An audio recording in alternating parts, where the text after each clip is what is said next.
Here's the big news around this. Let's pull this one up. How do you pronounce this guy's name? Thierry Brayton? Yeah. Thierry is really... Thierry? Yeah. Yeah. He's the Commissaire European. And it says, he released this letter as there is a risk of amplification of potentially harmful content in the EU flag. In connection with events with major audiences around the world, I sent this letter to Elon Musk. Who wants to read this?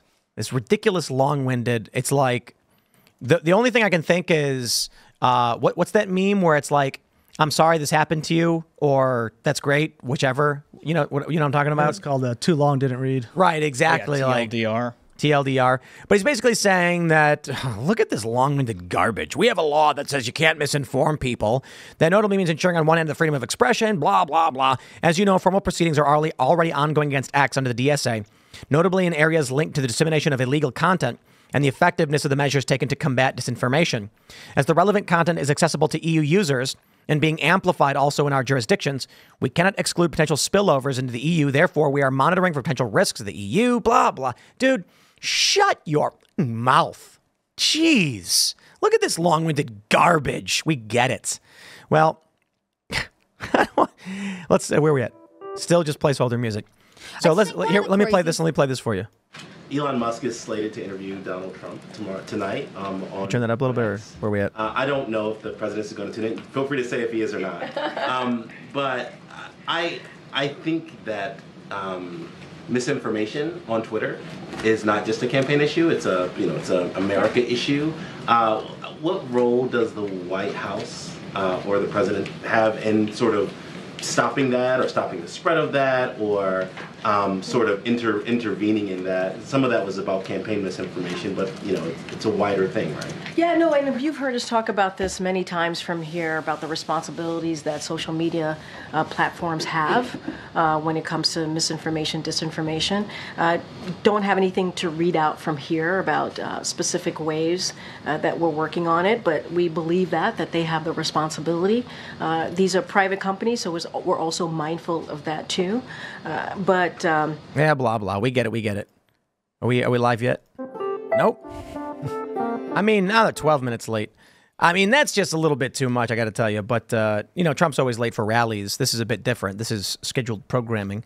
But there you go. Outside of the EU letter, you've got journalists basically saying that what Elon is doing is basically wrong. And in this article from The Guardian, as an ex-Twitter boss, I have a way to grab Elon Musk's attention. If he keeps stirring unrest, get an arrest warrant. It cannot be right that Musk can sow discord without personal risk. He's a jet setter. Perhaps fear of unexpected detention will concentrate his mind. Well, Remember they made the Ministry of Truth? It didn't last too long. Yeah. Very reminiscent of that. I mean, it's obvious that there is a bias in the way they're targeting Elon Musk. They don't say this to other news broadcasters. They don't say this to other people. They say it to conservative-leaning or people who are sympathetic to conservative causes in the in the EU, and in America. And I think this is something that people are going to get really sick of.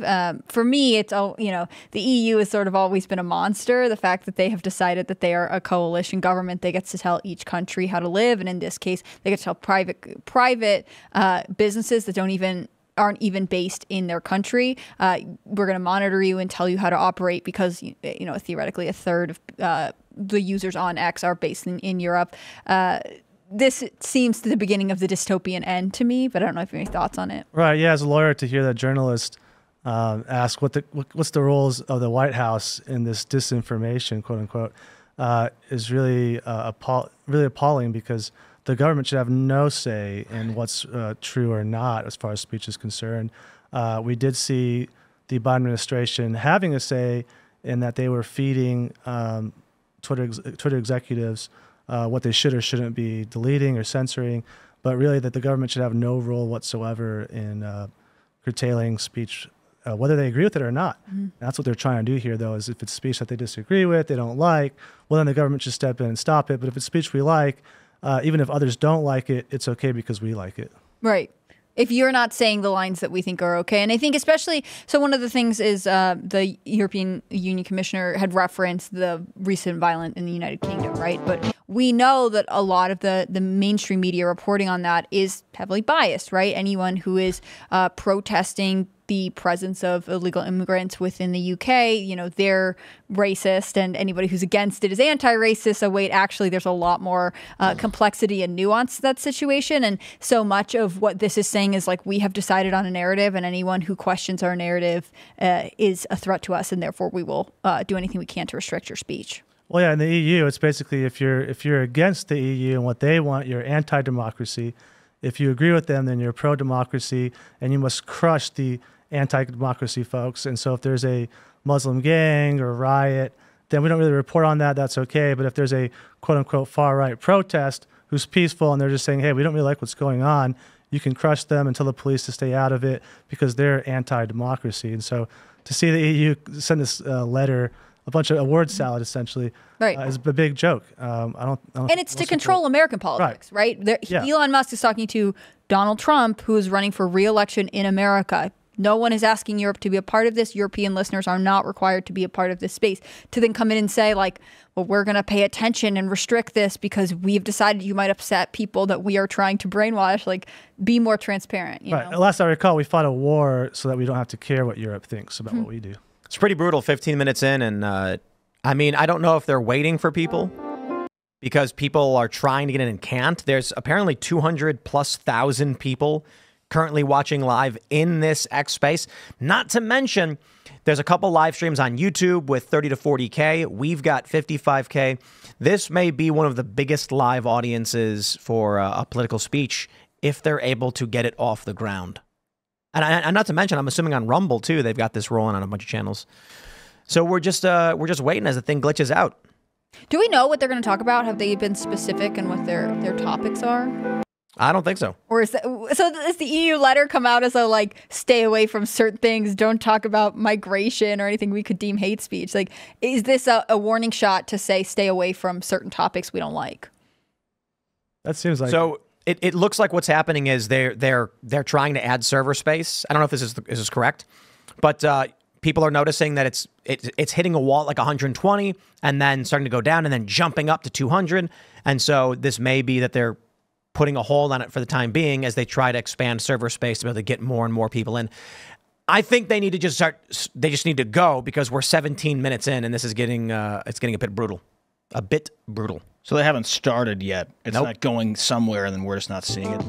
No, I mean, this is it. This music is it. I'm going to place a bet. I'm going to say 8:30 is when they'll actually start. I wouldn't be surprised if part of their plan all along was to have a certain amount of, delay time while the room fills up. I mean, I'm sure any major candidate would want to make a good entrance, right? You don't want to enter a room and be the first one there. On the other hand, how late are they planning to go? And if it's already crashing right now, once you start, and I don't know anything about the technology behind this, but does that mean that at any point during the conversation we could get these kind of drops and delays? Because that would, to me, really fragment the conversation. Indeed. Well, I'm going to continue to vamp until this happens. No details. What do you want them to talk about tonight? Alex Jones coverage crashed with 330 viewers. Yeah, but you got to understand about X. The X live streams don't track concurrent viewers. So there's a huge difference. When you see, like, right now we've got about 60K, 59,000 some odd. On X, you'll see, this is what we did a multi-stream of the debate, and it said we had 750,000, and people were actually like, wow, look at it. No. That the peak concurrence was actually around 20 some odd thousand. YouTube was like, I don't know, it was like 80 or 90 or something. So,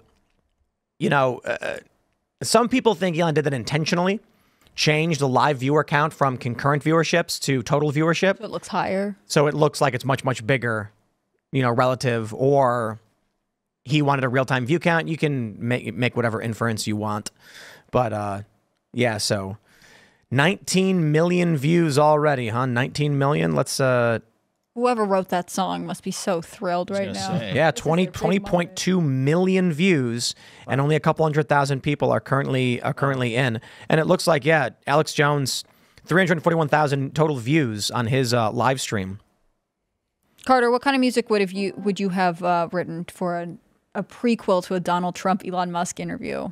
Because this doesn't feel like Donald Trump to me. Like, I get that it's kind of a fun elevator. No, it does feel like X, though. Oh, yeah, that's true. X meets Trump, maybe. But doesn't feel like meets Trump to me. It just feels like sort of tech world to me. Trump would need like a guitar, maybe some kind of country theme to it, I think. A band. Well, he loves playing Proud to Be an American, and he loves playing Tiny Dancer. Yeah. Like something from the does. 90s or YMCA, I 80s, guess. you know? When he got in the Cybertruck with Aiden Ross, he picked California Dreamin'. And I wholly endorse that selection. That is a great song. It is amazing how much of his campaign, music is actually, I think, a big subtle part of his campaign. There is a type of playlist you're expecting Trump to come out with. Or maybe I'm just thinking that because Obama just released his summer playlist and I thought it was terrible. Thanks for watching this clip from Timcast IRL. Make sure to check out the live show Monday through Friday at 8 p.m. on this channel. Subscribe and we'll see you all there.